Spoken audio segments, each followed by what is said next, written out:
If he's scoring goals, how do you take him out the team? I know Kylian Mbappe obviously is pretty much a lock, but is there another position that Kylian can play? He can play on that left-hand side. If Vinny Jr.'s not performing, I think Garcia is throwing a little bit of an iron in the fire with Xabi Alonso here. Mbappe out with an illness. Garcia steps right in. 4 matches, 3 goals. He's got shots. He's got contributions. He had an assist in the one match when he didn't score a goal. Has he been the biggest star, or at least surprise star, for Real Madrid in this competition? Well, he's been the only player to directly contribute to a goal in all 4 of his matches so far in the FIFA Club World Cup. I think I'm very impressed with his movement. I'm very, very impressed with his timing. Obviously, his finishing has been pretty exceptional. I mentioned already he got an assist in that one game that he didn't score. But at 21 years old, and understandably, you've got to wait for that moment to get into the first team, Nate. You have to wait for an injury or an illness or whatever it may be for your chance to shine. And for him to really step up and be the hero in a game like this. Now, many people will say Club World Cup and still trying to figure out what is this tournament. No. This is an opportunity for a youngster right now. This could have been a friendly game that he's putting out these types of performances. A new manager's just in charge of your team. He's put himself into contention. I don't care what the name is on the back of the jersey. It's the name on the front of this fabulous jersey that matters most. And this kid's put himself right to the forefront. So we take a look at the starting 11 from Xabi Alonso, and it never seemed, you tell me if I'm wrong, it never seemed to me that the pieces perfectly fit last year for Real Madrid with all the star players that they had. New manager, going to try to find out how these pieces fit. Yep. His hand is forced because Mbappe's out with the illness.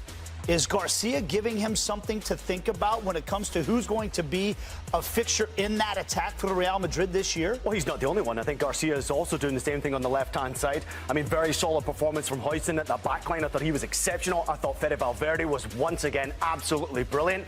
Let's just put this into perspective. Every single player right now for Real Madrid is on trial at that football club. If you want to play in the first 11, you've got to do the business not only in friendly games in pre-season. This is an opportunity for them right now in a major competition style to be able to showcase exactly who you are and what you mean to Real Madrid and what you can do for Xabi Alonso going forward. So to see a 21-year-old being the one that we're talking about coming after a game like this is pretty special. But this was a solid performance. There's more room for improvement clearly from Real Madrid. But I think it was a very job well done type of performance from Madrid. They should have scored more goals. Nico Gorrio was unbelievable in Juventus' goal. Man. He was exceptional. But I do think that Real Madrid will be very pleasantly pleased with that type of a performance and a surprising match winner once again. One player who we were commenting on, though, who maybe didn't have such a great match for Real Madrid was Vinicius Jr. He got himself in a lot of dangerous positions, but seemed a little indecisive from time to time. What did you make of his performance? You know, I don't necessarily agree with the wordage there. I do agree with you that he can do more, he can do better. I think I would probably word it as he surprised me with his performance. Very active, very busy, wanted the ball. That's what I want to see from Vinicius Jr. He's an excellent player, he's an excellent dribbler. He gets himself into perfect positions to take shots. The one area surprised me was how poor his shots were and the fact that he didn't shoot more. Right. I mean, he was in prime position for goal after goal, for attempt after attempt, and sometimes was looking for the pass rather than the shot on goal himself. Maybe from the acute angle that he was coming in from that left-hand side. But I thought he was pretty good, and I thought he was actively involved in the game enough to say, you know what, I'm really showcasing myself also. I want to be a part of this project going forward for Real Madrid, and once again showcasing his true talent. But that one area that I think needs improvement from Vinny Jr. is just that finishing. He's a quality player. He can still have a major impact on this competition between now and obviously the end of it. But here's another thing I'm going to throw at you, Nate, there. You let me know if I'm going crazy here. When you've got another youngster who's scoring goals, obviously Kylian Mbappe's left the opportunity for Gonzalo Garcia to come in and score goals. If he's scoring goals, how do you take him out the team? I know Kylian Mbappe obviously is pretty much a lock. But is there another position that Kylian can play? He can play on that left-hand side. If Vinny Jr.'s not performing, I think Garcia is throwing a little bit of an iron in the fire with Xabi Alonso here. I think there are difficult decisions to make for this Real Madrid side, and it goes back to last year when it never seemed like the pieces up top were perfect fits. We know they're all tremendous players, and Mbappe's production was incredible last year. But something didn't seem quite right. And one of the things we've been talking about, I think a theme in this Club World Cup so far this year is there's the best 11 when it comes to the star players, but then there's the right 11 when it comes to constructing a team that fits together, where the players know their roles and they fit in the right places. And I think Xabi Alonso has some decisions to make in that regard. And that's another theme as well, Ian, is in terms of new coaches with new teams. Yeah. And how much can they use this Club World Cup to make some of those decisions right now?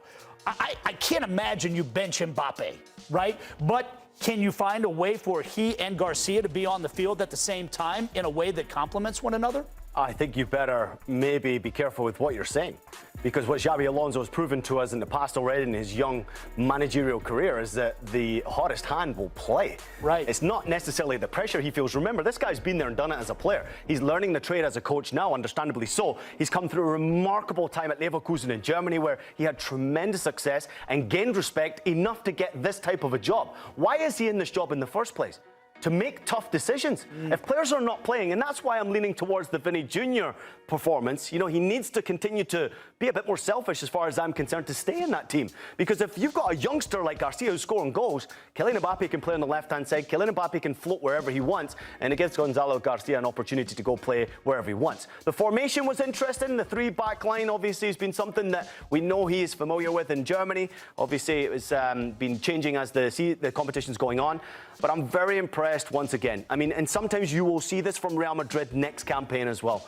From the end of this tournament to the next season, you will see him go from tactical formation, from a back three to a back four. He'll sometimes play with back twos and allow players to push forward and have that freedom to do so, especially if you give them too much respect. And I thought in stages of the game, Juve showed a little bit too much respect to them. Well, let's talk about Juve for a moment here, because they did have a couple of big chances in the first half of the match that went begging. Kolo Muani had the best chance of all. Scored. Yeah, and it just goes over the bar. Igor Tudor's had more of a run-up to figure out what he wants to be with his team because he's had them for a little while longer.